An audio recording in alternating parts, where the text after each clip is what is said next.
ìwọ lọ sílé ọtí ó sọ bí àpàlọ ti ṣe ìjọba kí ló fẹ́ kàn tí mo ṣe ìjọba lórí màá sọ. kò sì mọ ohun tí mo fẹ́ sí pọ̀ o mo kàn ní bẹ̀rẹ̀ láti bẹ̀ ni o sóòsì ẹ̀ mọ́ ògòrò tó ní mọ́ sọ àlàlálẹ́ àwọn tí mo ṣe olóòṣà ní tí wọ́n ọ̀fẹ́ sílé aṣẹ́wó.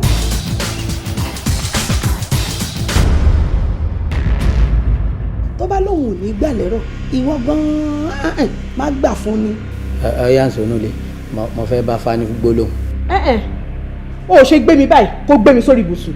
ọmọ ìtọ́ ní kí n gbé òun. ó ti sọ̀rọ̀ kí ni ìwọ náà dúró dé.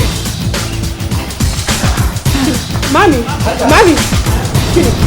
Freshman mọ bọ́rọ̀ yìí ṣe jẹ́ àfi bí ọ̀rọ̀ òkú ìyá alákíá tí ẹ̀ dì kalẹ̀ tí ń ṣó wọ́n lẹ́wọ́ àti búrẹ́dì lọ jẹ sùn.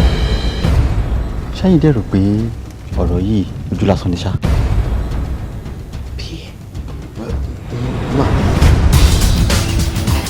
ká lọ ṣe kí ni. ká lọ jọ́ọ̀gì. ok dúró jẹ́ ká jọ sọ̀rọ̀. ẹ wo kó tó di pé mi àti ń jọ lè sọ̀rọ̀ ó dìgbà tẹ́ bá tó lé idiot tẹ́ fẹ́ sínú ilé yẹn. Are you mad?